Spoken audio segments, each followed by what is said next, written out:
Writing an article, getting started. Let's have a look at the things you can consider when writing an article.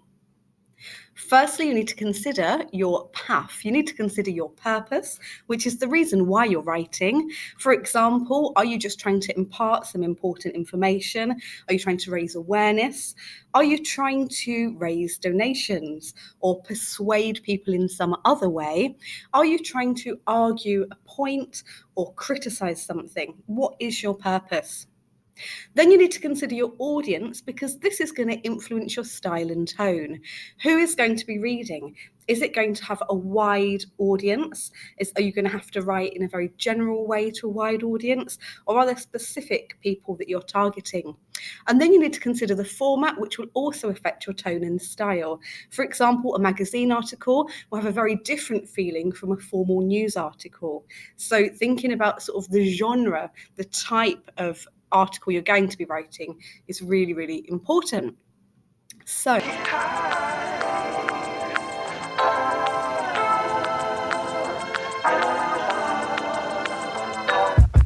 think about the difference between an article in a newspaper and an article in a magazine.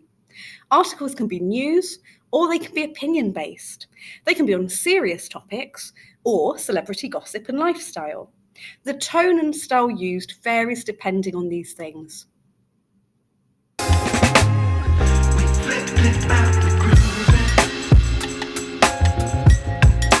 About feature articles. Feature articles are different from really serious news articles, and they have particular characteristics. In a feature article, this is going to be more of an opinion piece where you use both fact and opinion. You can add personal touch by saying I. You use your own voice and write from that first person perspective. You can write using anecdotes, and these are little real life examples from your own life and experiences. In an exam situation, these could also be made up. I was worried when my editor asked me to try a month of fast food. I'm known as a bit of a health fanatic in the office. So it was with great trepidation and low expectations that I sat in my car waiting for my first ever drive-through order to arrive. This is how I got on. So that's just an example of an introduction to one particular feature article.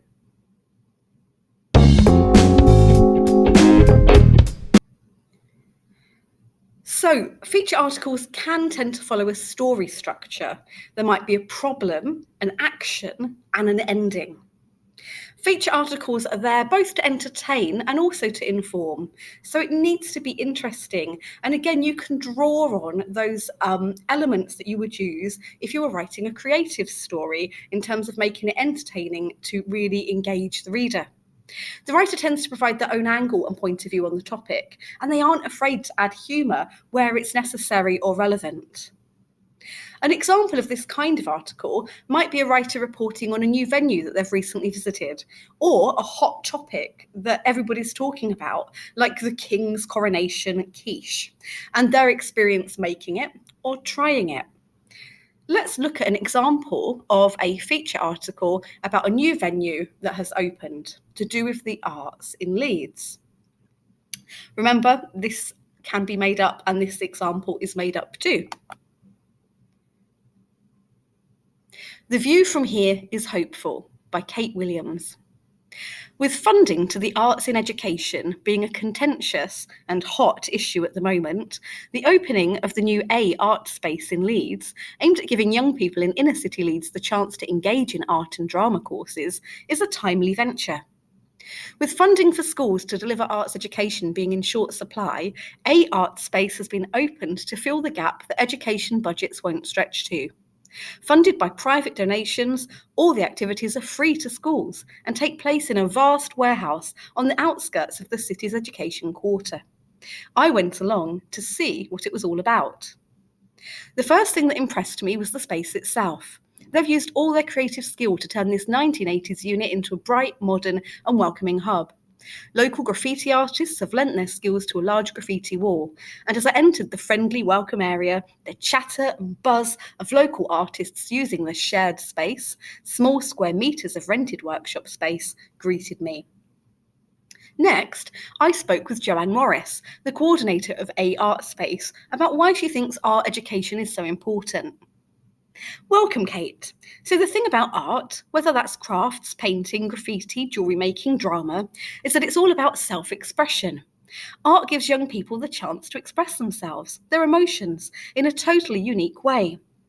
Every artist has their own style, so building young people's confidence in finding their own artistic voice, well, it's enriching emotionally, it's enriching socially, and it's priceless in terms of giving young people confidence in their creative abilities.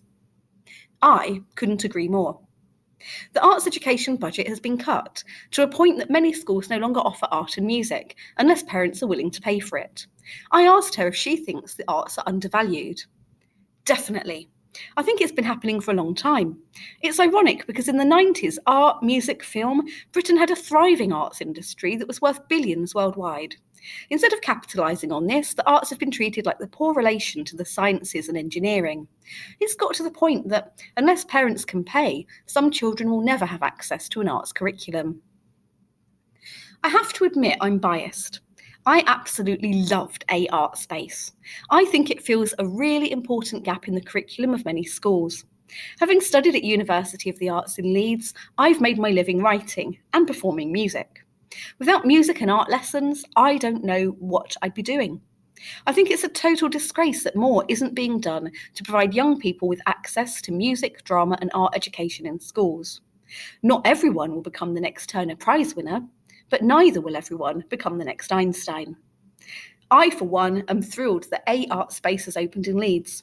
I hope they thrive, and judging by their waiting list for courses, which is almost full, our local schools do too. Okay, so that's the idea of an article there, and it's got a beginning. The person's going to view this new art space. It's got the middle where they view it and they report back on it, and it's got an ending with some kind of proposition for the future or a prediction or hope for the future. So there's a beginning, there's a middle, and there's an end, and that's how you want to structure an article. Think about having a hook. What makes a successful opening? Well, decide what your opinion is on the topic. Then hook the reader by opening with an interesting question or statement as you introduce your article.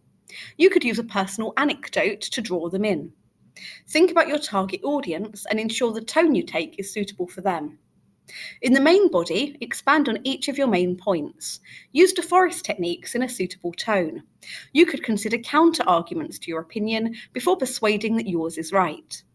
To conclude, we'll simply restate your key points and leave on an interesting question or predict what could happen in the future. Let's come back to this example text and have a think about some of the techniques that have been used, and a lot of them here are in bold just to highlight them. Pause the video and have a think about the kind of techniques being used in this article. Okay, so we've got some language devices, including words like vast to describe the warehouse. So we have some visual imagery. We've got an I narrator, so first person going in as a reporter to report on what's happening and take the reader along with them. We've got more adjectives, and we've got also uses of things like the rule of three, so bright, modern, and welcoming.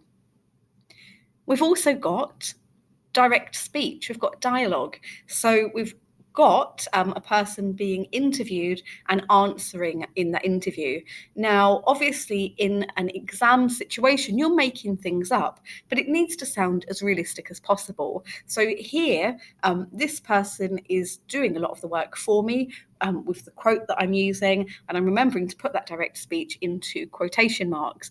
But then also, as a reporter, commenting on it. I couldn't agree more. In terms of the ending, we've got I hope they thrive, and judging by their waiting list for courses, which is almost full, our local schools do too. So again, we're drawing the reader on board our local schools. That's drawing the reader in with me. And I've also predicted that they're going to do very well indeed. So I'm ending on that prediction. Another thing that I've done is when I've described the art space and tried to bring it to life for the reader, I've used words like chatter and buzz. So there's nothing also stopping you using onomatopoeia if it's relevant in the article that you're writing to draw the reader in and make it more entertaining for them.